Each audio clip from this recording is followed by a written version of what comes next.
आज की बड़ी खबर, त्रिपुनिथुरा के मैथ्यू नाम के व्यक्ति की हत्या की सनसनीखेज वारदात सामने आई है। और बता दें कि ये घटना कुरुथियाडु इलाके की है। पुलिस की जांच में साफ हो चुका है ये हादसा नहीं हत्या है। चलिए सीधे चलते हैं हमारी रिपोर्टर अनीता के पास। अनीता, क्या जानकारी मिली है अब तक? माया, ये घटना आज सुबह करीब 8 बजे की है। मृतक मैथ्यू यहाँ अजीकहल कुर्थियाडू में किराए के घर में रहते थे। वो एक प्राइवेट इंस्टीट्यूट में टीचर थे और आज सुबह उनका शव उनके ही कमरे में मिला। मैथ्यू की हत्या उसके सिर पे बहुत बेरहमी से वार करके की गई है। इस घटना के वक्त उनकी पत्नी और बच्चे घर पर मौजूद नहीं थे।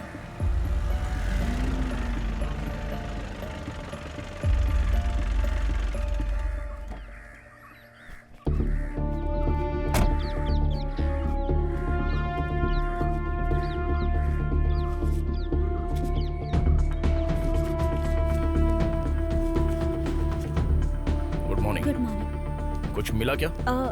कातिल ने सबूत मिटाने की पूरी कोशिश की। हमें कुछ बाल मिले हैं, यकीनन कातिल के ही होंगे। कोई फिंगरप्रिंट्स मिले? नहीं मैम, अब तक कुछ नहीं मिला। लगता है उसने ग्लव्स पहने होंगे। इतना ही नहीं, उसने पूरे घर में मिर्ची पाउडर भी छिड़का है। और कुछ? हत्या से पहले उन दोनों के बीच में झड़प भी हुई होगी। अगर ऐसा हुआ होगा तो कातिल के डेड स्किन सेल्स मैथ्यू के कपड़ों पर भी चिपकी हो सकती है मैम। लेकिन तुमने तो कहा था कि उसने ग्लव्स पहने थे, फिर स्किन टेस्ट कैसे? सर, मैंने कहा कि डेड स्किन सेल्स वो बॉडी से गिरती रहती है, तो ऐसा हो सकता है। और इसके बारे में पता भी नहीं चलता, just like normal hair fall. और अगर ऐसा हुआ होगा तो जरूर मैथ्यू के कपड़ों पर मिल सकती है। और अगर हमें वो मिल गई तो हम उसका डीएनए टेस्ट कर सकते हैं। Okay, let's see. वारदात की जगह पर हो ना? क्या अपडेट है? शुरुआती जांच से तो ये कहा जा सकता है कि ये मर्डर है सर। अगर मेरी थियरी सही है सर, तो उसके किसी जान पहचान वाले ने ही ये सब किया है। कोई ठोस सबूत मिला? हाँ है ना सर। क्या है वो? उसका लैपटॉप ओपन ही रह गया था, चार्जिंग खत्म होने की वजह से बंद हो गया। पासवर्ड क्रैक करने के लिए आईटी एक्सपर्ट्स को लैपटॉप दे दिया है सर। और फोन लॉक्ड है सर। तुम्हें क्या लगता है? मैथ्यू के फोन को और लैपटॉप को अनलॉक कर लिया है सर। उसने आखिरी बार अपने क्लोज फ्रेंड सजीव को कॉल किया था। वो कहाँ पर है? यही तो प्रॉब्लम है सर। कल उसकी मौत शराब में मिक्स्ड पॉइजन पीने से हुई है। दोस्त की मौत की खबर सुनकर शायद उसने आत्महत्या कर ली हो, या फिर ये भी हो सकता है कि उसने खुद इस डर से जहर खा लिया हो कि कल उसकी भी हत्या हो जाएगी।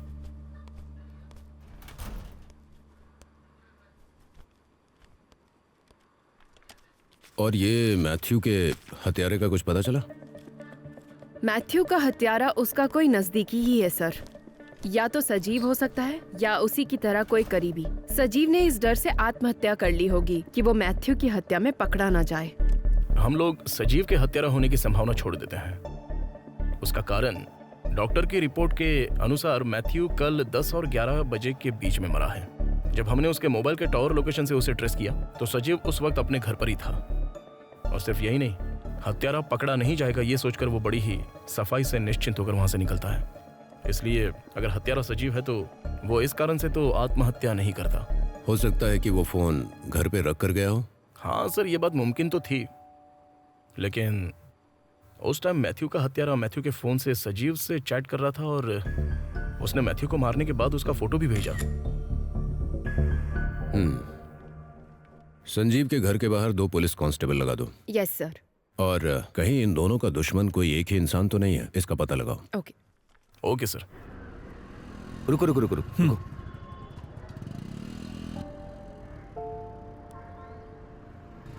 हाँ बस, हेलमेट पहना करो और लाइसेंस लेकर चला करो। चलो जाओ। ठीक है सर।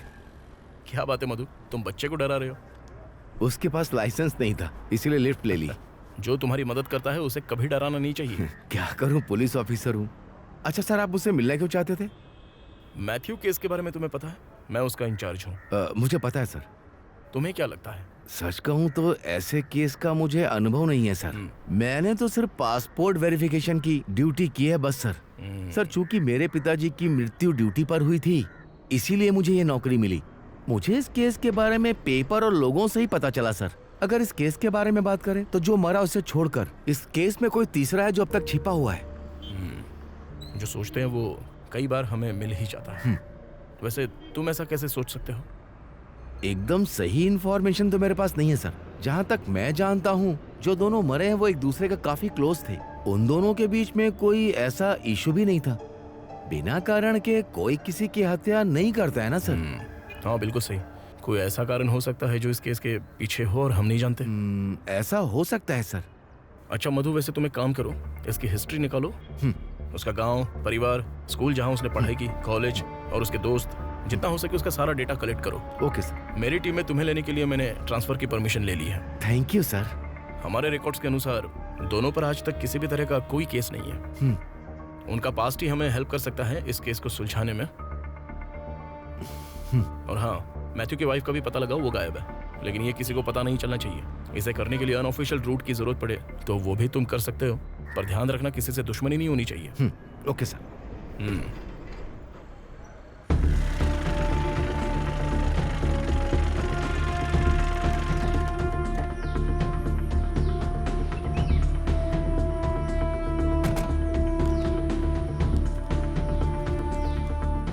जिसने सुसाइड किया था उसका फोन तुमने अनलॉक किया क्या?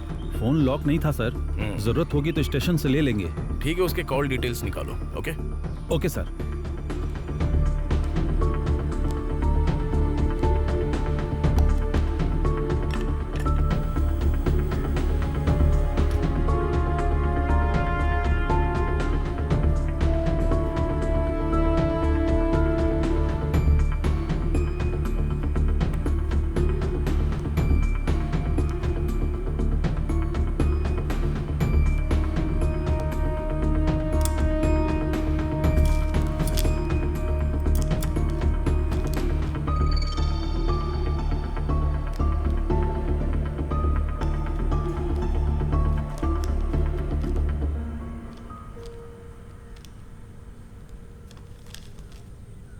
हमें पोस्टमैन को बुलाना चाहिए, हो सकता है वो कुछ जानता हो। ओके।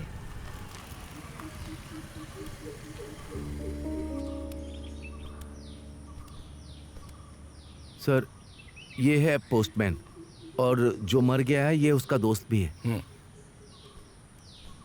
इधर आओ। ये बताओ, ये सजीव के लिए कोई लेटर या पार्सल आया था क्या? आया था सर, मैथ्यू ने भेजा था। भेजने वाले का नाम तुम्हें इतने अच्छे से कैसे याद है? संजीव के लिए लेटर हमेशा नहीं आता था सर, और जो आता था वो बैंक से ही होता था। कल जो आया था उसे किसी एड्रेस से भेजा गया था। संजीव ने उसे तुरंत खोला। मैंने पूछा किसने भेजा है तो कहा कि मैथ्यू ने भेजा है, जबकि मैथ्यू कुछ दिन पहले यहाँ आया था सर, और मैं उसे जानता भी हूँ। उसके बाद तुमने उसे यहाँ देखा? नहीं सर, उसके बाद मैंने उसे आखिरी बार एम्बुलेंस में ही देखा। ठीक है, तुम जाओ, जरूरत पड़ी तो वापस बुलाऊंगा। ठीक है सर।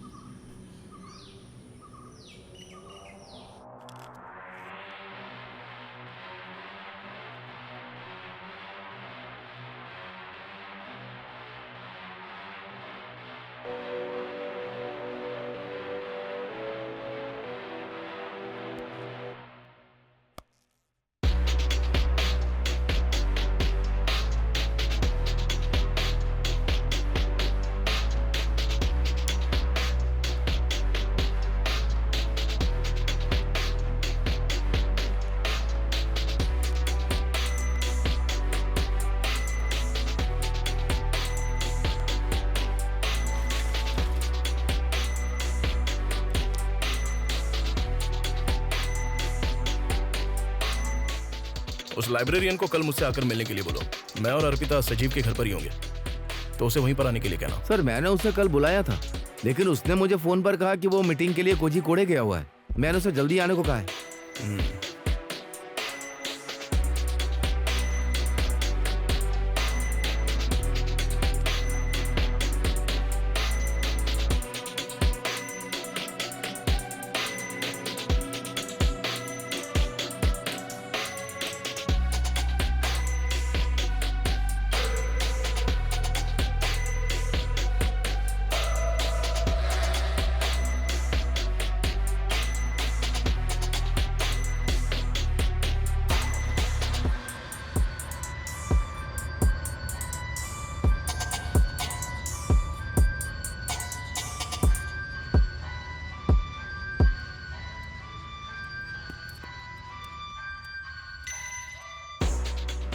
क्या हुआ? सीआई साहब ने बुलाया इस सर। केस के बारे में। नमस्ते सर, दरअसल मुझे आपको कुछ बताना है। हाँ, क्या है? अगर इसकी वाइफ से कुछ पूछताछ करें तो शायद आपको कुछ जानकारी हाथ लग सकती है। वो सिर्फ बेहोश होने का नाटक कर रही है, अच्छी औरत नहीं है वो। आधी रात में उसे मैंने कई बार अकेले घूमते देखा है। आप तो समझ सकते हैं ना क्यों घूम रही होगी। हाँ। कोई औरत रात में अकेले घूमे तो वो अच्छी नहीं होती। तुम किस जमाने में जी रहे हो ये बताओ। दोबारा से अगर ऐसी बकवास की तो इधर दोबारा दिख मत जाना, समझे? निकलो। सुनिए सर, मैथ्यू की वाइफ डिस्चार्ज हो गई है। लगता है वो ठीक हो गई है और अभी अपने एक दोस्त के घर गई है। अगर आप कहें तो मैं मिलने जाऊं सर? नहीं, अर्पिता देख लेगी वो सब। Okay okay sir.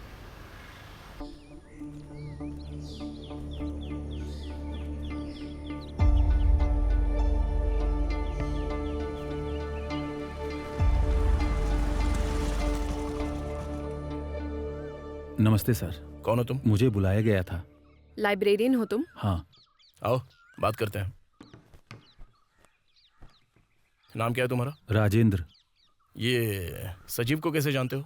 वो लाइब्रेरी में आया करता था सर। हम्म, वो बहुत समय तक पढ़ता था, इसी वजह से किताबों की नॉलेज उसे बहुत अच्छी थी। बहुत अच्छा आदमी था सर। क्या 2 दिन पहले उसने तुम्हें कॉल किया था? क्योंकि उसी दिन सजीव की हत्या हुई थी। संजीव की हत्या हुई है? मैंने सुना था कि आत्महत्या की थी। वो जो कुछ भी होने दो, जो पूछा है उसका जवाब दो। उसने कॉल किया था एक किताब के बारे में बात करने के लिए। डॉन ब्राउन की किताब द विंसी कोड में एक फिगर है, उसके बारे में बात करने के लिए। वो जानना चाहता था कि उस किताब की कॉपी मेरे पास है कि नहीं। मुझे याद नहीं था कि वो किताब मेरे पास है कि नहीं। मैंने कहा चेक करके बताता हूँ। फिर तुमने कॉल किया क्या? हाँ सर, किया था। फिर डीसी बुक पब्लिकेशन की 19वीं एडिशन की बुक के 198वें पेज पर वही फिगर बनी हुई थी। उसी फिगर के बारे में उसे मुझसे कुछ जानना था। उसने मुझे चेक करके कॉल करने के लिए कहा। और फिर? उस पेज पर मैथ्स का फिबोनाची नंबर के बारे में बताया गया था। मैंने संजीव को कॉल करके ये बताया। उस दिन के बाद से मेरी कोई बात नहीं हुई और मैं उसी शाम कोझिकोड के लिए निकल गया था और फिर फेसबुक से उसकी मौत की खबर मिली। वो नंबर याद है जो उसने तुम्हें बताया था? हाँ, याद तो नहीं, मैंने फ़ोन में सेव किया था उसे बताने के लिए। हाँ जरा बताना तो। 11 23 58 13 21। अर्पिता, यप। ये मैथ्यू की वाइफ हॉस्पिटल से लौट आई है। उससे मिलो और अगर जवाब देने में ज्यादा सोचे तो उसका पूरा स्टेटमेंट निकाल लो। ठीक है। हम्म, हॉस्पिटल से डिस्चार्ज होने के बाद घर क्यों नहीं गई? मैथ्यू नहीं था इसीलिए नहीं जाना चाहती थी मैडम। जब ये घटना घटी उस टाइम तुम कहाँ थी? मेरी बेटी को सांस की तकलीफ है, इसीलिए मेरे गांव में एक आयुर्वेदिक डॉक्टर है, उसे वहां दिखाने गई थी। हॉस्पिटल में दिखाना जरूरी क्यों नहीं समझा? हमने अलग अलग हॉस्पिटल में दिखाया था मैडम। अपनी बेटी की बीमारी के इलाज के लिए पैसे पानी की तरह बहा दिए। फिर मैथ्यू क्यों नहीं गया साथ में? मैथ्यू को मेरे गांव जाना पसंद नहीं था, इसलिए मैं अपनी बेटी को लेकर अकेले जाना चाहती थी। मैं मैथ्यू से बड़ी थी और ये बात मेरे भाइयों को पसंद नहीं थी और उन्होंने मैथ्यू की कई बार पिटाई की थी। लेकिन कुछ दिन बाद सारा झगड़ा खत्म हो गया था मैडम। लेकिन इसके बावजूद भी मैथ्यू कभी मेरे गांव गया ही नहीं मैडम। तो फिर मैं ये सोचूं कि इसमें तुम्हारे भाई भी शामिल हैं? अरे नहीं मैडम, मैं और मेरी बेटी वहां थे और वो लोग भी हमारे साथ ही थे। वो ऐसा नहीं कर सकते। तो वो हम पता लगा लेंगे। ये बताओ, क्या मैथ्यू का कोई दुश्मन है? मैथ्यू का दोस्त दुश्मन बस एक ही था और वो था सजीव मैडम। मतलब क्या है दोस्त और दुश्मन से? दोनों के कोई सगे संबंधी नहीं थे। दोनों एक दूसरे को बहुत ज्यादा चाहते थे। बचपन से एक दूसरे के साथ रहते थे। जब तक शादी नहीं हुई थी वो दोनों साथ में ही रहते थे। हमारे शिफ्ट होने के बाद भी वो हमेशा घर आता था। उसे बस 20 मिनट लगते थे घर आने में। लेकिन क्या है बताओ? वैसा नहीं है। मैथ्यू के मन में मुझे और सजीव को लेकर शक हो गया था। हालांकि मैंने उसे समझाया कि ऐसा कुछ भी नहीं है, लेकिन शक उसके दिमाग में घर कर गया था। सजीव को ये शक वाली बात मालूम थी? शुरू में उसे पता नहीं था। लेकिन एक दिन जब सजीव हमारे घर आया और मैथ्यू घर पर नहीं था, हम घर के बाहर खड़े होकर बातें कर रहे थे। लेकिन जब मैथ्यू ने हमें देखा तो सजीव को खरी खोटी सुनाने लगा और उसका गला घोंटकर जान से मारने की भी कोशिश की। सजीव जैसे तैसे खुद को बचाकर भागा। वो उस घटना के बाद नहीं आया? आया। मैथ्यू के कई बार सॉरी बोलने पर मैथ्यू ने कहा कि उसने जानबूझकर ऐसा नहीं किया और उसे अपनी दोस्ती का वास्ता दिया, तब सजीव ने माफ कर दिया। मैथ्यू उसके बाद भी शक करता रहा क्या? नहीं, ऐसा नहीं किया। उसके बाद सजीव को उसने कभी हर्ट नहीं किया और न ही वो बदला। मैडम, मैथ्यू कोई दवा या ऐसा कुछ लेता था क्या? वो एक दवाई लेता था मैडम। पूछने पर कहता था उसके सरदर्द की दवाई है। ओके।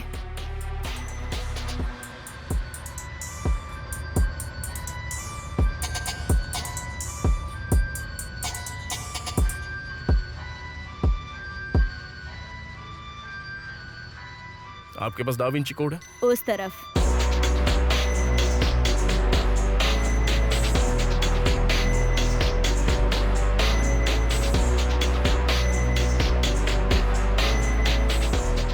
लगभग 1 महीना हो गया है इन दोनों अजीब हत्याओं को। पुलिस इस केस को सुलझाने में और इसके बारे में पब्लिक को बताने में असमर्थ है। आखिर पुलिस मीडिया से क्या छुपा रही है? देखिए, पुलिस पब्लिक या मीडिया से कुछ छुपा नहीं रही है, लेकिन अब पुलिस को भी तो अपना काम करना है ना। लेकिन अभी के लिए कॉन्फिडेंशियल डिटेल्स को पब्लिश करने के लिए हमें वैसी परमिशन मिली नहीं है। समय आने पर आपको सब कुछ बता दिया जाएगा। तब तक please cooperate.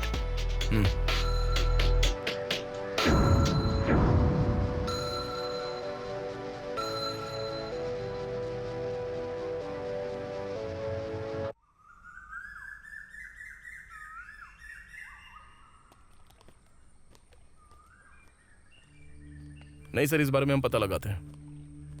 Okay sir. Okay sir. हाँ, ऑल राइट सर।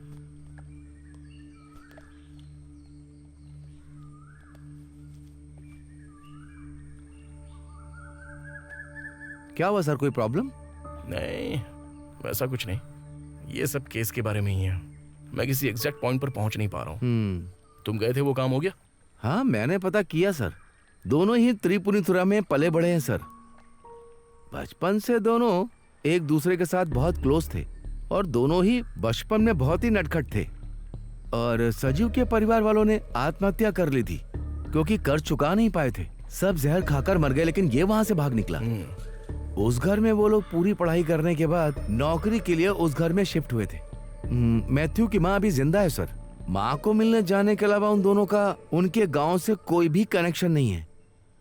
तुम्हें इनके स्कूल के कोई दोस्त मिले क्या? एक दो तो मिले, लेकिन इस केस से रिलेटेड कुछ भी नहीं मिला सर। फिर मैथ्यू की वाइफ लक्ष्मी की कहानी मिली जो थोड़ी प्रॉब्लमेटिक है। उसके पहले पति का छोटा भाई, उसका कैरेक्टर अच्छा नहीं है। लोग आपस में बात कर रहे थे कि वो लक्ष्मी और मैथ्यू दोनों को जान से मार देगा। वैसे उसका कोई क्रिमिनल बैकग्राउंड तो नहीं है सर। मुझे शक है कि वो कोई सोची समझी हत्या तो नहीं करता। नाम क्या है तुम्हारा? अजयन।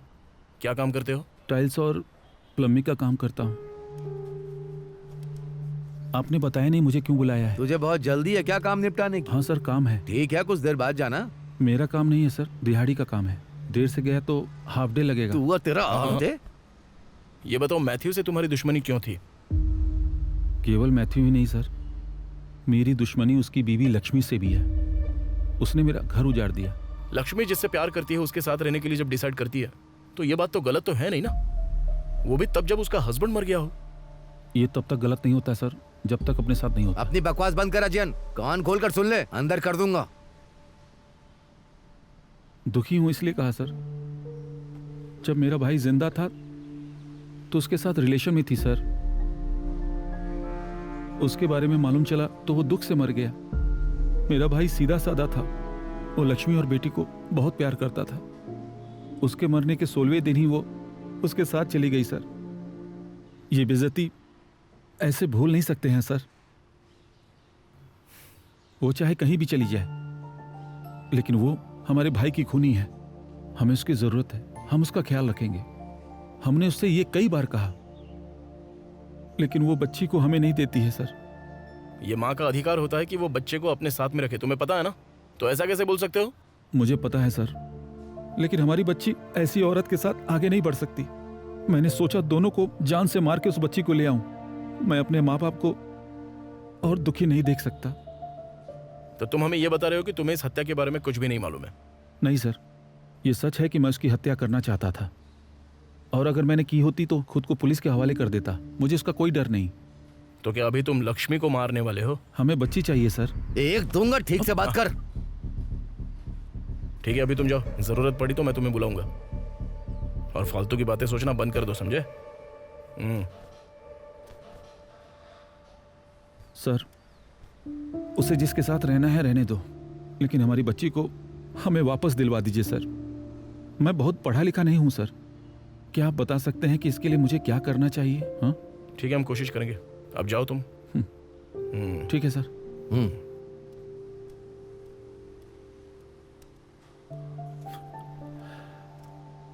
क्या सोच रहे हैं सर? आपको दाल में कुछ काला नहीं लग रहा? नहीं, इस केस में इसका तो कोई हाथ नहीं है। What is happening with the case? Any progress? बहुत ही कॉम्प्लिकेटेड केस है सर। अब देखिए ना, ये सजीव के आत्महत्या की कोई भी ठोस वजह हमारे सामने बिल्कुल नहीं आ रही है। और एक जो क्लू हमें मिला है वो लाइब्रेरियन। उसने डा विंची कोड बुक में से एक खास पेज के बारे में किसी से पूछताछ की। वो पेज मिला सर, वो सिर्फ नंबर है, लेकिन हम इसकी वजह तो पता नहीं कर पाए कि आखिर वो पेज को ढूंढ क्यों रहा था। और उसने किसी से इसके बारे में बात नहीं की सिवाय लाइब्रेरियन के। और फिर फोन और लैपटॉप जो सजीव और मैथ्यू यूज करते थे, उसकी साइबर रिपोर्ट तो अभी आना बाकी है सर। ये केस ज्यादा सेंसेशनल नहीं है, इसीलिए इसकी रिपोर्ट आने में देर है। कोई बात नहीं, उनसे कांटेक्ट करो और देर नहीं होनी चाहिए। जल्दी से रिपोर्ट दो मुझे। लोकल बाय इलेक्शंस होने वाले हैं। पॉलिटिशियंस इसे मुद्दा बनाएं, उससे पहले इस केस को हमें खत्म करना होगा। वैसे तुम लोगों ने आसपास के सीसीटीवी फुटेज को चेक करवाया था क्या? कोई डिटेल मिली? सर, इस तरह के दूर दराज गांव में सीसीटीवी कौन लगाता है सर? उस गांव में कोई बड़ी दुकान या ऑफिस नहीं है सर। मैथ्यू की वाइफ से पूछताछ करने पर कुछ मिला? वो अपनी बेटी को दिखाने अपने गांव में लेकर गई थी सर। हमने उसके स्टेटमेंट को वेरीफाई भी किया। उसके स्टेटमेंट की वजह से हमें सजीव पर शक हुआ।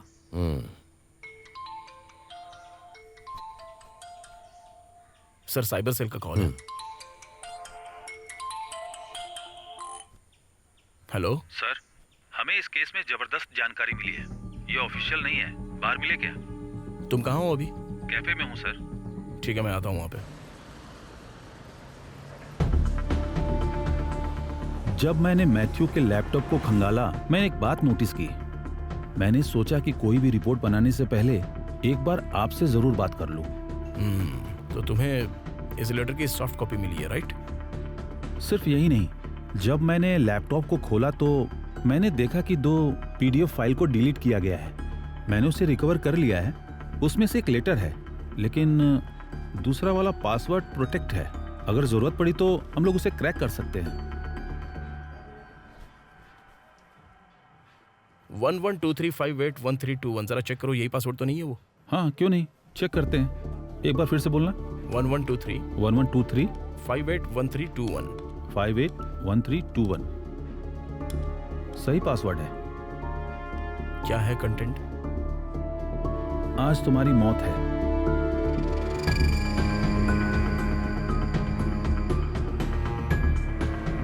तो फिर उस लेटर में क्या लिखा हुआ है? अभी भेजता हूं आपको। हाँ सुनो, जो नंबर मैंने तुम्हें कल भेजा था, उसका मैथ्यू के मर्डर वाले दिन का और उसके पहले के कुछ दिन का टावर लोकेशन अच्छे से ट्रेस करो। हमें ये मालूम करना है कि दोनों नंबर्स एक ही टावर लोकेशन में तो नहीं थे। और कॉल डिटेल्स पुलिस स्टेशन में लाकर रख देना। वैसे मैं तुम्हें थोड़ा सा डिस्टर्ब करूंगा, पर तुम बुरा मत मानना। अरे ठीक है सर, ज्यादा डायलॉग मत बोलिए। जरूरत पड़े तो कॉल कर लीजिएगा। अभी मैं निकलता हूँ। जरूरत पड़े तो कॉल कर लेना।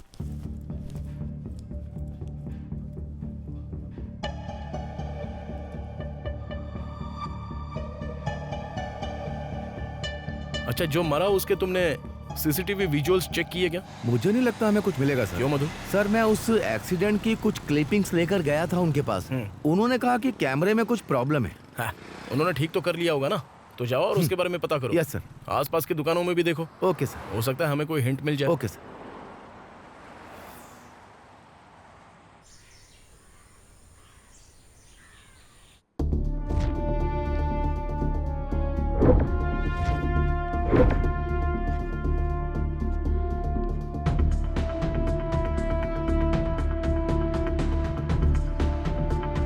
सजीव को मैथ्यू ने जान से मारने के बारे में क्यों सोचा?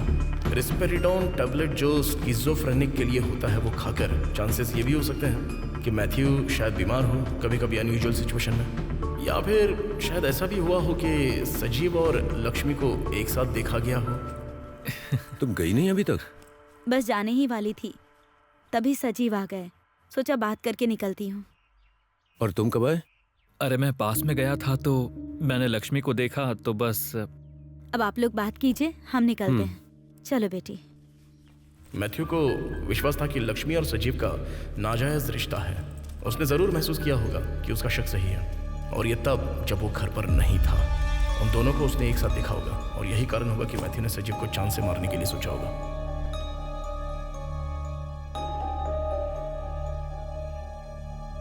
अच्छा सर, सजीव ने आत्महत्या की है, हम इस बात को कंफर्म कैसे कह सकते हैं? क्यों ऐसा पूछ रहे हो तुम मुझसे? वो क्या है सर, सजीव को किसी भी तरह का इशू नहीं था सर, जहाँ तक मुझे पता है। और मेरी सोच के हिसाब से सजीव ने मैथ्यू की हत्या की सारे सबूतों को खत्म करने के बाद, और वो आत्महत्या कर लेता है। यही तो कंफ्यूजन है, और यही सवाल तो हमें परेशान कर रहा है। बार बार उसी बारे में सोचकर मुझे बहुत टेंशन हो रही है। ऐसा नहीं है सर, मुझे एक अलग तरह का शक है। मान लीजिए सजीव कोई गलती करता है। मैथ्यू की हत्या करके? नहीं, ऐसा नहीं सर, सजीव साइनाइड खाकर मरा है ऐसा ना सर। मुझे शक है कि उसने कुछ गलत खाना खाया जो कि वो हजम नहीं कर पाया। माफ कीजिएगा सर अगर मेरी बातें बेवकूफ़ी लगी तो। हजम ना हो ऐसा खाना खा लेना प्रॉब्लम नहीं है। ये बात हमारे बड़े बुजुर्ग बहुत पहले ही कहकर जा चुके हैं। और ऐसा भी नहीं है कि 2-4 बार ऐसा खाना खाना या उससे ज्यादा खा लेना इससे किसी इंसान की मौत हो जाती है। सर, व्हाइट रम और तला हुआ बादाम उसने खाया हुआ था। क्या ऐसा हो सकता है कि रिएक्शन होने के बाद वो साइनाइड बन गया हो?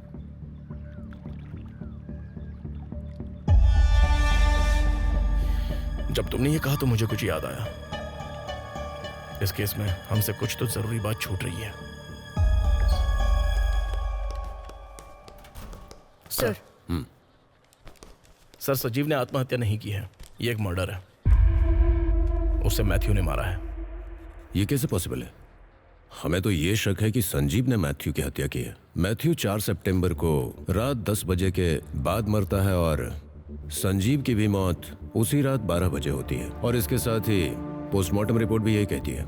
सजीव शाम को जिम जाया करता था, और वो उस दिन भी गया था जिस दिन उसकी मौत हुई थी। उसी समय मैथ्यू का फोन का टावर लोकेशन भी सजीव के टावर लोकेशन में था। कुछ विटनेसेस ने मैथ्यू को उस दिन देखा भी था। क्या होता अगर संजीव उस दिन वापस लौट जाता? या ऐसे देखें, अगर वो जिम नहीं गया होता तो क्या होता? तो ये दोनों जरूर मिलते और संजीव उस लेटर के बारे में पूछता। अगर सजीव उस वक्त आ भी जाता तो वो मैथ्यू पर डाउट नहीं करता सर। कारण ये है कि वो दोनों एक दूसरे के साथ लंबे समय से हैं, और जब मैथ्यू की फैमिली आई उसके बाद वो लोग अलग अलग रहने लगे। लेकिन फिर भी मैथ्यू के पास एक चाबी और थी, और वो अक्सर उसके घर आया जाया करता था। इस घटना के कुछ दिन पहले वो लोग उसके घर पर थे और शराब पी रहे थे। मैथ्यू ने उस लेटर में लिखा भी है कि उस लेटर के बारे में बात नहीं की जाए। और सिर्फ यही नहीं सर, इस मैथ्यू ने उसके दोस्त से जो ज्वेलरी फील्ड में काम करता है उससे पोटेशियम साइनाइड भी लिया था, और उससे उसने कहा था कि उसे कुत्ते को मारना है।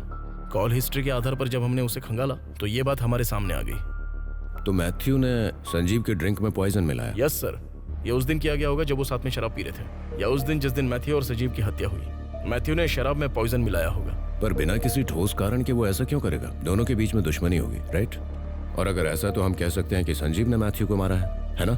लगभग यही है सर, क्योंकि अब कुछ लिंक्स मैच कर रहे हैं। We'll update you soon.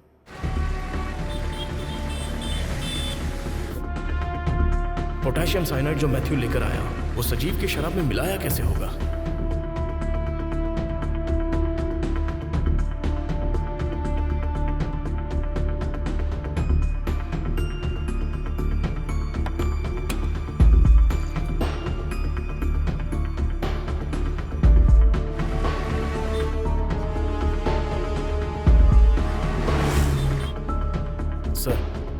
Case is over.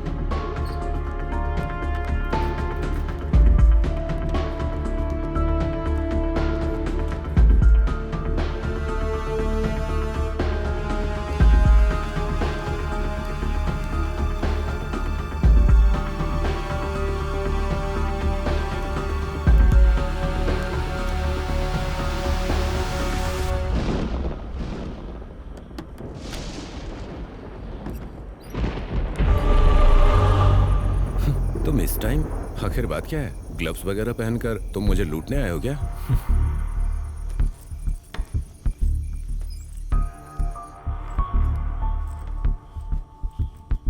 Lakshmi और उसकी बेटी कहाँ है? वो अपने गांव गई है। उसकी बेटी की तबीयत ठीक नहीं थी। तुम बैठो, मैं कुछ ड्रिंक वगैरह लेकर आता हूँ। उसकी कुछ खास जरूरत नहीं है। तू क्या चाहता है? तू मेरे हर रिश्ते को बर्बाद करने पर तुला हुआ है। ऑफिस में तू मेरे बारे में मेरे दोस्तों से मेरी बुराई करता है। तू इतना घटिया कैसे हो सकता है जो अपनी बीवी के साथ मुझे जोड़कर लोगों को कहानियां सुनाता रहता है? और इसके अलावा तू मुझे जान से मारना चाहता है। तो तुझे पता चल गया। मुझे पता था कि तू वैसा पेशेंट नहीं है, और इसीलिए मैंने उस फाइल में इजी पासवर्ड डाला था ताकि तू उसे खोल सके। अगर तूने जल्दी किया होता तो मेरा काम भी जल्दी हो जाता। सच कहूं तो वो लेटर इस ड्रामे का सिर्फ एक पार्ट था। जब मैं तुझे मार कर भाग जाऊंगा तो इस ड्रामे की वजह से पुलिस को लगेगा कि मुझे कुछ हो गया है। तो तू मुझे जान से मारने आया है ना? सच कहूं तो मुझे लगा था कि अब तक तू मर गया होगा, इसलिए मुझे तेरे यहां आने की उम्मीद बिल्कुल नहीं थी।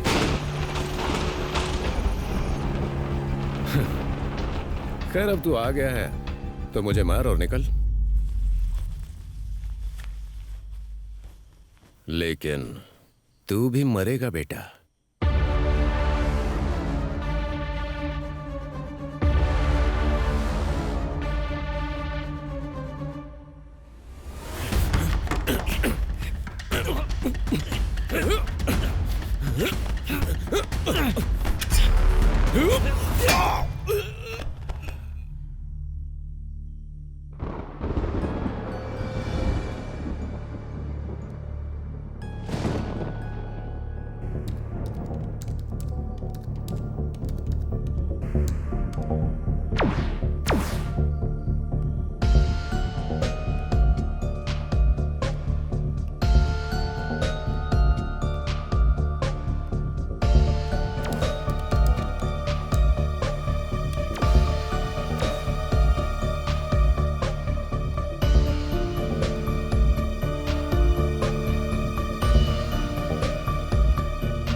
सजीव ने बादाम के साथ वही शराब पी जिसका फ्रेग्रेंस पोटेशियम साइनाइड की तरह है। सजीव इसके फ्रेग्रेंस को पहचान नहीं पाया जो मैथ्यू ने शराब में मिलाया था।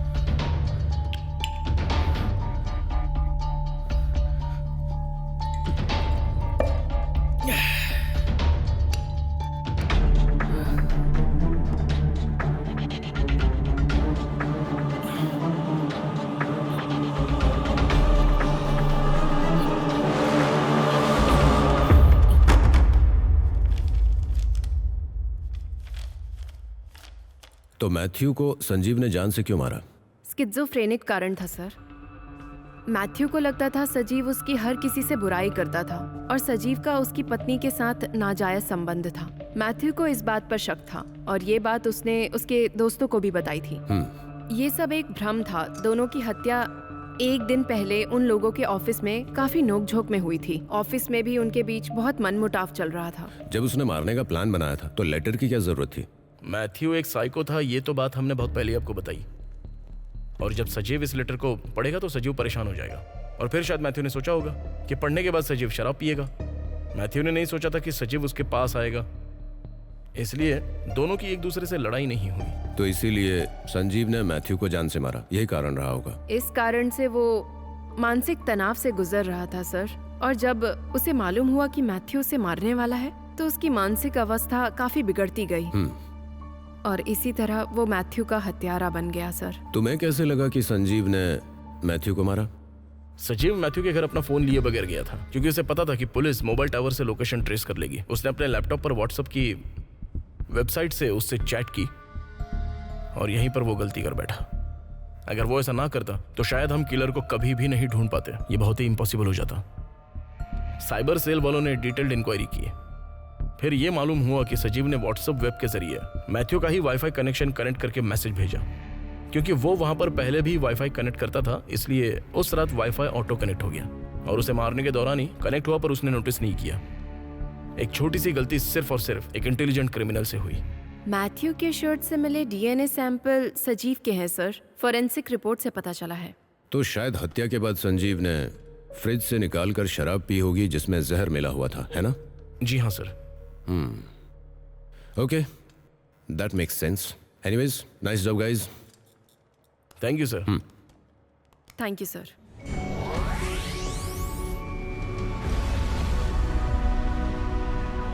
नमस्कार, आज की ब्रेकिंग न्यूज। पुलिस ने कुर्तियाडू केस जिसमें एक टीचर की हत्या हुई थी वो सुलझा लिया है। पुलिस ने लंबे जांच पड़ताल के बाद ये पाया कि सजीव ने ही अपने दोस्त मैथ्यू की हत्या की है और वहीं दूसरी तरफ उसके गांव वाले सजीव के बारे में मानते हैं कि उसने आत्महत्या की है, ऐसा पुलिस का कहना है। कोर्टियाडू केस में एक नया मोड़ आया है। पता चला है कि मैथ्यू ने सजीव के शराब में मरने से कुछ देर पहले जहर मिलाया था। अलग अलग टाइम पर एक दूसरे की हत्या। पुलिस बड़े ही बुद्धिमत्ता से इस विचित्र हत्या केस की जांच पड़ताल करती रही और अंत में इसे अंजाम तक पहुंचाया।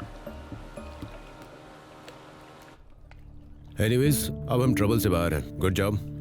Okay okay sir. You can take a break now. Thank you sir. Sir. Okay.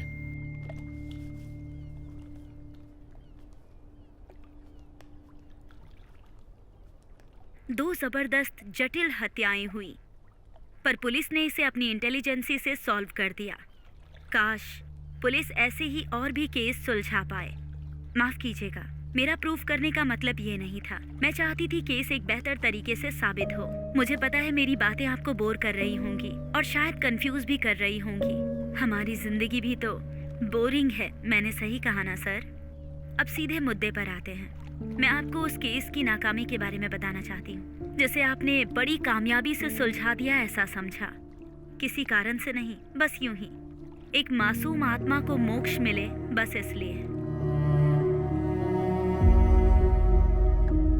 ये कहानी करीब 15 साल पहले की है।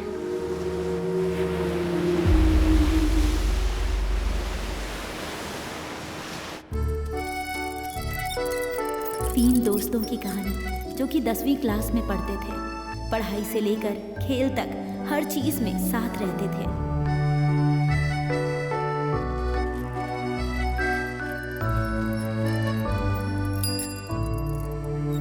और एक लड़की थी सैंड्रा। उसे उन दोनों लड़कों में से किसी एक से प्यार हो गया था।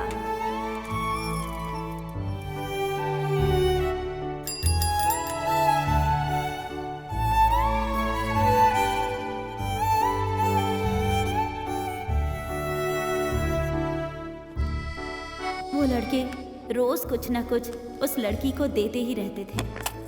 कभी पेन तो कभी कोई बुक या फिर चॉकलेट और भी बहुत कुछ। उस लड़के से मिली हुई हर चीज को वो संभाल कर रखा करती थी, यहाँ तक कि चॉकलेट के रैपर्स भी, क्योंकि उसके दिल में वो दोस्त से कुछ ज्यादा ही था।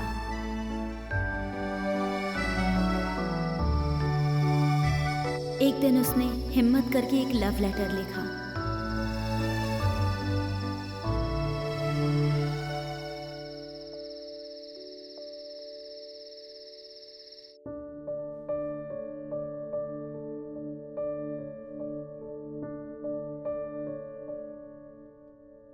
उसने देखा कि उसके दोस्त उस लव लेटर को पढ़ने के बाद अलग ही तरीके से बिहेव कर रहे हैं, उसका मजाक उड़ा रहे हैं। उनकी बातों से सैंड्रा को समझ में आ गया कि एक छोटी कद की लड़की किसी से प्यार करने का हक नहीं रखती। वो कुछ भी बोल नहीं पाई, बस चुपचाप चली गई, आंखों में आंसू लिए।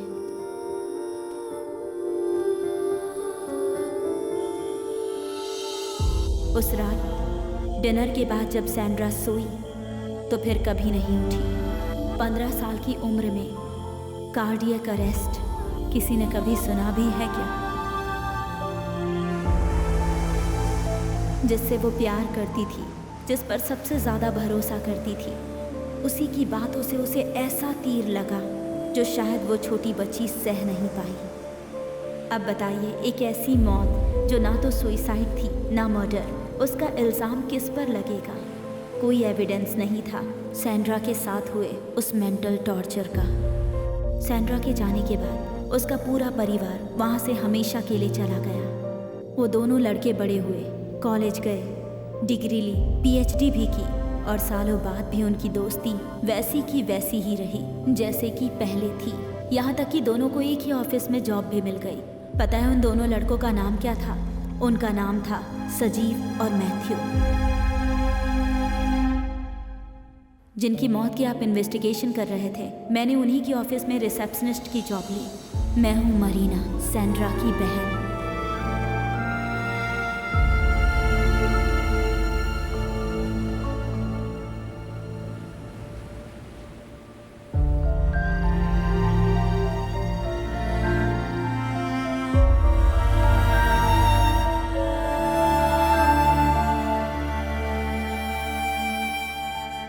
पिछले 15 सालों में जो बदलाव मुझ में आया, उस वजह से ना ही सजीव और ना ही मैथ्यू मुझे पहचान पाए, बिल्कुल भी नहीं।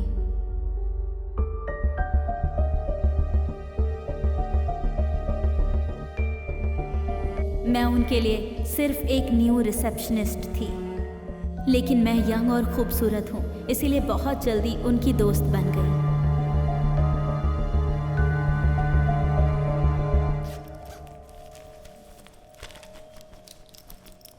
ठीक है, तो फिर कल मिलते हैं। हम ओके।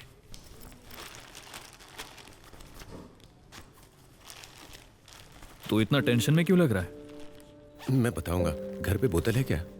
एक छोटा सा है, चलेगा? छोटा भी काफी है। चल बाइक निकालते हैं। अब बता भी दे, आखिर प्रॉब्लम क्या है? लक्ष्मी के घर कुछ प्रॉब्लम है। पूछ रही है क्या वो मेरे साथ रह सकती है। तो कॉल करके ले आओ उसे। इसमें इतना सोच क्यों रहा है? ऐसी बात नहीं है, लेकिन उसे और उसकी बेटी को कैसे लाऊं? वहां तो बैचलर्स रहते हैं। तो घर लेना पड़ेगा ना, वो हम सब कुछ देख लेंगे। तू पहले जा और उसे यहाँ लेकर आ। अरे आज तुम अकेले आए हो? तुम्हारी पूछ कहाँ है? वो शादी करने गया है। Good morning. Good morning. Matthew कहाँ है? अरे वो शादी करने गया है। हाँ, वैसे ये कब हुआ? तुमने बताया भी नहीं। हो गया बस।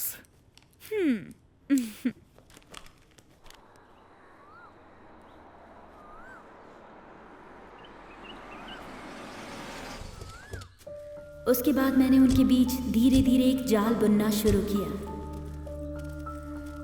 लक्ष्मी, हाँ? जगह थोड़ी कम है, एडजस्ट कर लेना। बस 2 ही दिन की तो बात है। सब ठीक हो जाएगा। एक बार सब सेट हो जाने दो, उसके बाद हम लोग फिर से यहाँ आ जाएंगे।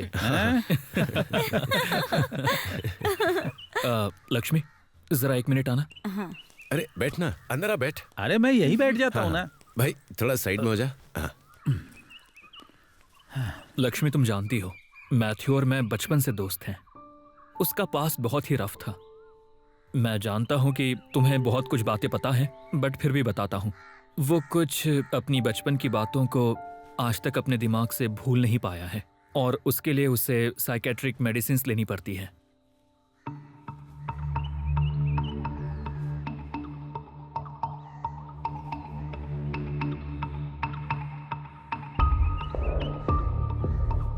और फिर धीरे धीरे मैंने उनके बीच शक का बीज बोना शुरू कर दिया, ठीक एक मकड़ी के जाले की तरह। एक दिन जब सजीव ऑफिस से जल्दी चला गया। कैसी हो तुम? सब ठीक तो है ना? हाँ, सब कुछ सही चल रहा है।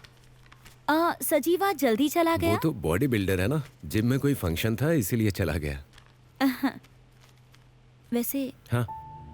मैं तुम्हें कब से एक बात बताना चाहती थी। तुम्हारी और सजीव की दोस्ती कितने सालों की है वैसे? अरे बचपन से दोस्ती है हमारी, अभी क्यों पूछ रही हो? कुछ नहीं, बस ऐसे ही। तो मिलते हैं कल। तुमने कहा था कि कुछ बताना है। वो तो मैं भूल गई, याद आएगा तो बोलूंगी। मुझे पता है तुम भूली नहीं हो, बता दो अगर बताना है। अरे ऐसा कुछ नहीं है, सच में। ठीक है, कल बताऊंगी। ठीक है, लेकिन बताना जरूर। हाँ पक्का, लेकिन हमारी इस बात के बारे में सजीव को मत बताना। नहीं बताऊंगा। ठीक है तो बाय।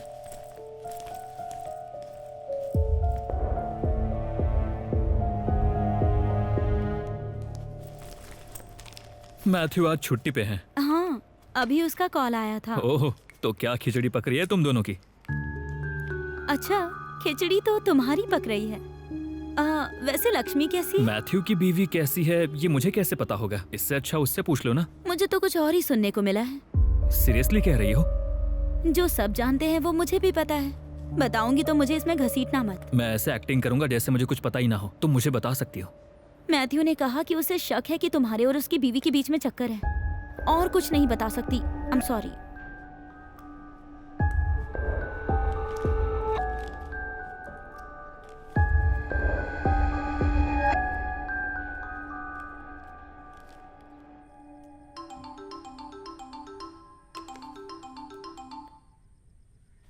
हेलो। मैं मरीना बोल रही हूँ। मैंने जो भी कहा उससे अगर बुरा लगा हो तो आई एम सॉरी। मेरा ऐसा कोई मतलब नहीं था। Really sorry. ऐसा कुछ नहीं है। मैं बहुत टाइम से सुन रहा हूँ ये सब। तुम आखिरी इंसान हो जिसने मुझसे ये बात की। मैथ्यू ने हमारे कुछ ही दिनों की पहचान में ऐसा कहा। मुझे भी ये सही नहीं लगा, लेकिन मुझे ऐसा लगा कि ये बात तुम्हें बतानी चाहिए। लेकिन देखो, मैं नहीं चाहती कि मैं दो दोस्तों के बीच की लड़ाई की वजह बनूं, ठीक है? इसीलिए भूल जाओ सब। आज भी मैंने जानबूझकर बात नहीं छेड़ी। मैथ्यू बहुत शक करता है, इसलिए मैंने उसके घर जाना कम कर दिया है। लेकिन फिर भी वो इल्जाम लगाता रहता है। अगर उससे पूछूं तो वो सही से जवाब भी नहीं देता है। अब तो समझ ही नहीं आता क्या करूं। बहुत नजदीकी दोस्त है, वरना जान से मार देता उसे, पर कुछ कर नहीं सकता। तुम्हें लगता है उसे मारना ही आखिरी ऑप्शन है? तो मार दो उसे।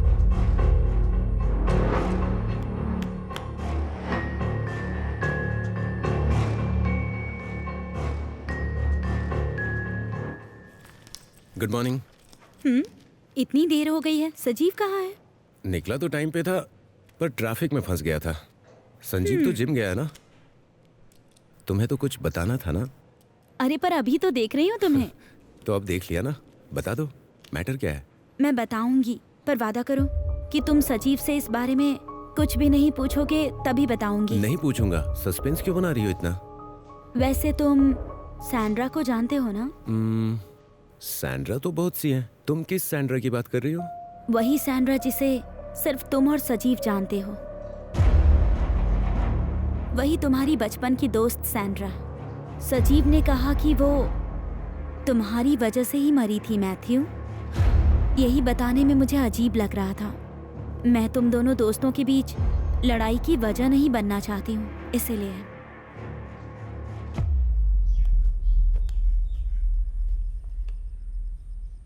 अच्छा, आज मैं ऑफिस नहीं आ रहा हूँ। क्या हुआ? थोड़ा बाहर जाना है। ठीक है, मैं बता दूंगा। तुम कब जा रही हो? 11:30 बजे की बस है, उसी से जाऊंगी। तो घर को अच्छी तरह से लॉक कर देना। हाँ ठीक है। ठीक है, चलता हूँ मैं। चलें? मुझे लगा था मैथ्यू को शक हो गया है सजीव पर, इसीलिए वो ऑफिस से जल्दी निकल गया। सर, मुझे आधे दिन की छुट्टी चाहिए थी। क्यों चाहिए? सर में दर्द है, हॉस्पिटल जाना है। ओके, आराम करो। Okay, thank you sir. आज तुम जल्दी जा रहे हो, बात क्या है? अरे बहुत ज्यादा दर्द हो रहा है। कोई दवाई दूं क्या? नहीं, रहने दो, मैं ठीक हो जाऊंगा।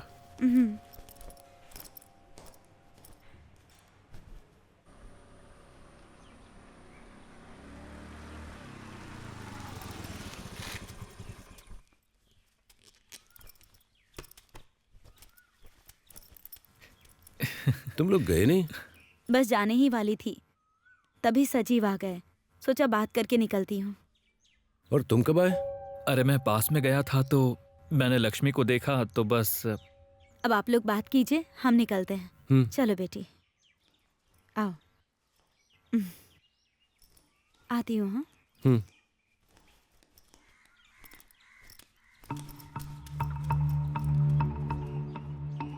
ठीक है, फिर मैं निकलता हूँ, बाद में मिलते हैं। ओके।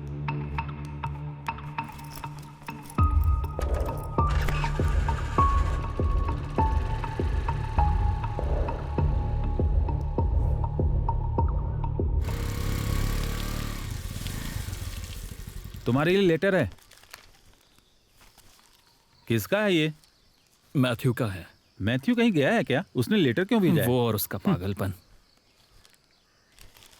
हमारे कॉमन ईमेल को तू ओपन करना, ड्राफ्ट फोल्डर में जा और पीडीएफ फाइल को डाउनलोड करके एक सीक्रेट फोल्डर में सेव कर। जैसे ही ये लेटर तुम्हें मिलता है, ये पासवर्ड प्रोटेक्टेड है। पासवर्ड का हिंट उस किताब में है जिसके बारे में हमने हाल में ही बात की थी, 19वां एडिशन, डीसी बुक्स, जुलाई 2019, पेज नंबर 198। और अगर तुम मुझे मिलते हो तो डायरेक्टली मुझसे इस पर बात नहीं करोगे, या तो मुझे मैसेज कर या कॉल कर, क्योंकि इससे हम दोनों का जीवन खतरे में पड़ सकता है। और ये जरूरी नहीं कि तुम ही सिर्फ इस लेटर को पढ़ रहे हो, इसलिए मैं खुलकर तुम्हें पासवर्ड नहीं बता रहा हूँ। और दूसरी इंपॉर्टेंट बात, इस पीडीएफ फाइल को तब तक मत खोलना जब तक कि तुम्हें ये ना लगे कि कुछ अलग सी चीजें हो रही हैं। और जैसे ही प्रॉब्लम समझ में आए, इस लेटर को जला देना। तुम्हें इस बात का ध्यान रखना है। सोलोमन का symbol, the da Vinci code. Hello. Hello, मैं सजीव बोल रहा हूँ। मैथ्यू आया है? नहीं, उसने कॉल किया था और कहा आज वो छुट्टी पर है, तुम केयरफुल रहना। तुमने ऐसा क्यों कहा? कल तुम्हारे जाने के बाद मैथ्यू काफी देर तक मुझसे बात कर रहा था। टॉपिक वही था जो मैंने तुम्हें बताया था। वो तो गुस्से में कह रहा था कि वो तुम्हें जिंदा नहीं छोड़ेगा। तुमसे इसी बारे में बात करने के लिए कॉल किया है। मुझे एक लेटर मिला है।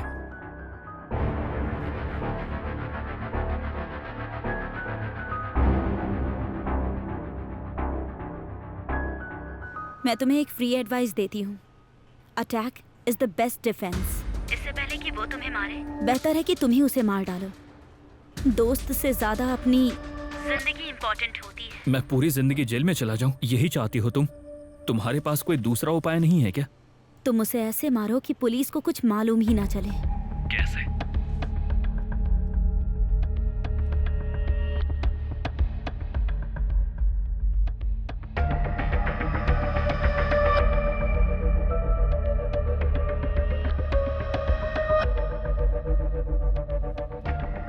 मंजिल तक पहुंचना ज्यादा इम्पोर्टेंट होता है सजीव।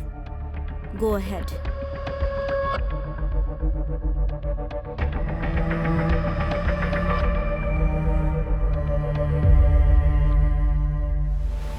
मैथ्यू सजीव की शराब में जहर मिलाता है। वो लेटर मेरे ही प्लान का हिस्सा था, जिस प्लान को बनाने में मुझे सालों लग गए थे। बाकी की सारी कहानी आपको पता ही है। इस कहानी को यहीं ख़त्म होने दीजिए। इसकी वजह से ना मेरे खिलाफ कोई केस बनाइए और ना ही मुझे ढूंढने की कोशिश कीजिए, क्योंकि इस केस में कोई भी सुसाइड लेटर नहीं मिला है अब तक। इस केस में मानसिक प्रताड़ना या हत्या की प्लानिंग का कोई एविडेंस नहीं है और ना ही कोई गवाह है। मेरी बहन के केस की तरह मरीना नाम की इंसान यहीं ख़त्म होती है। मेरे बारे में इंक्वायरी करके मीडिया में अपनी बेइज्जती मत करवाइएगा। मैं बस यही चाहती हूँ कि और कोई सैंड्रा इस दुनिया में ना हो जो प्यार ना कर सके, जिंदा ना रह सके और शादी ना कर सके। जो लोग सजीव और मैथ्यू की तरह होते हैं और उनके अधिकार को नहीं समझते, उन्हें इस धरती पर जीने का कोई हक नहीं होता है सर। वो लोग इस धरती पर बस एक बोझ होते हैं sir. May their souls don't rest in piece.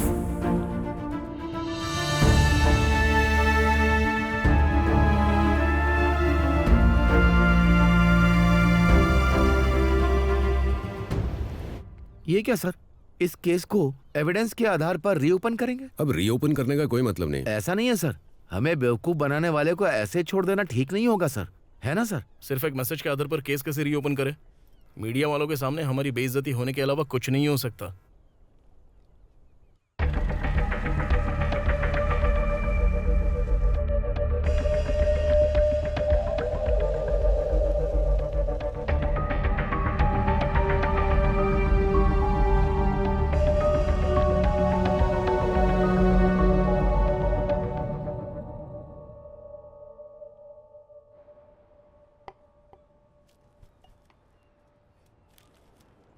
Sir कुछ गाड़ियों के विजुअल्स मिले हैं जो एक्सीडेंट होने के बाद वहां से निकल गई।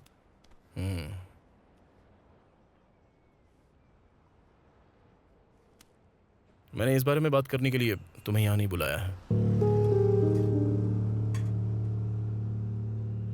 मैंने तुम्हें अपने भाई जैसा माना और मैंने तुम्हें अपनी टीम में बिना अर्पित को बताए शामिल किया। इसका तुमने ये सिला दिया। सर आप इस तरह की बातें क्यों कर रहे हैं? चलो आओ।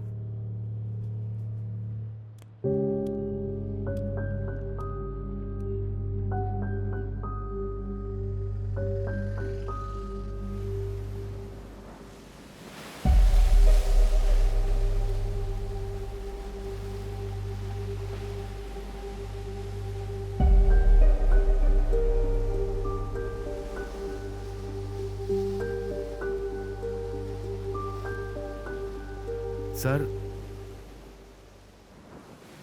उस केस के बंद होने के बाद मुझे महसूस हुआ कि तुम्हारे बहुत अच्छे कनेक्शंस हैं।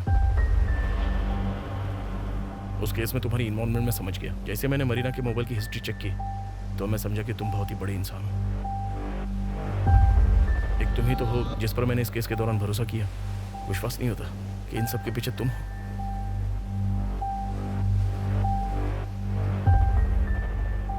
चलो बताओ मुझे, जो मुझे पता चला वो सच है? सर आपको जो पता चला वो सच है। मरीना की मैंने हेल्प की, इसलिए नहीं कि मैंने आपको मूर्ख बनाया या आपके साथ चीट किया।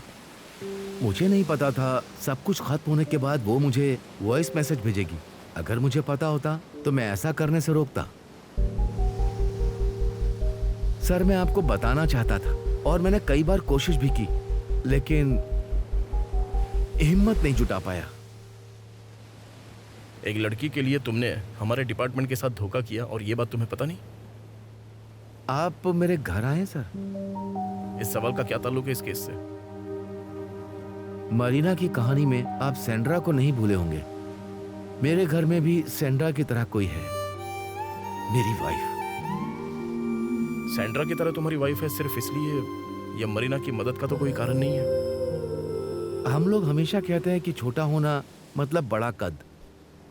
ये थोड़ी हल्की बात है ना सर? सर आप मुझे दिल से एक बात बताइए, आपने कभी इन जैसे इंसानों के लिए कहीं पर या किसी जगह कोई पब्लिक टॉयलेट देखा है? नहीं देखा होगा। छोटे कद वालों के लिए बस में सीट या अलग से सीढ़ियां आपने कभी देखा है क्या? ये लोग हमारे बीच में रहकर बस कॉम्प्रोमाइज ही करते रहते हैं सर। कोई ध्यान नहीं देता इन पर। शादी और प्यार तो इनके लिए बस सपने जैसा ही है सर, इससे ज्यादा कुछ नहीं है सर, स्पेशली लड़कियों के लिए। ऐसे लोगों का सिर्फ जन्म हो जाता है और इसीलिए कितनी माओं को उनके पति और परिवार वाले भी सिर्फ दोषी ही ठहराते हैं। और यही नहीं, बहुत सारे लोग मुझसे पूछते हैं कि मैंने ऐसी लड़की से शादी क्यों की। उन्हें शक होता है कि हमारे बच्चे होंगे या नहीं। हमने सिर्फ बच्चे पैदा करने के लिए शादी नहीं की है सर। जो तुम कह रहे हो वो सब कुछ सही तो है, लेकिन ये सब एक मर्डर को सपोर्ट करने के लिए कारण नहीं है। सबकी अपनी अपनी पर्सनल प्रॉब्लम्स होती हैं और वो प्रॉब्लम्स मेरी भी हैं, और तुम्हें पता है कि लगभग सबको ही होती हैं। लेकिन वर्दी के सामने ये सब कुछ नहीं होता। हमारे पर्सनल इश्यूज के लिए कोई जगह नहीं होती।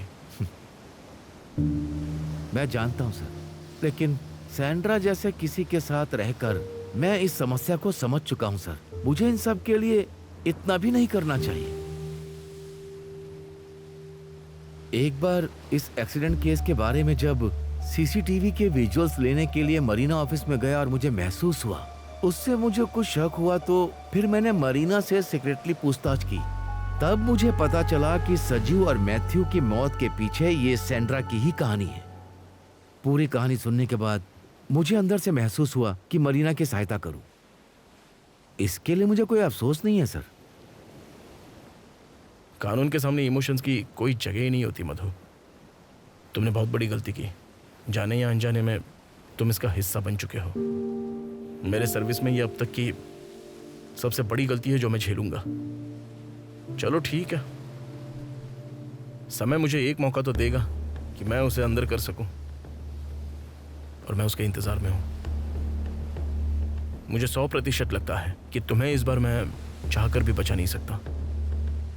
आपका विश्वास आपको जरूर बचाएगा सर।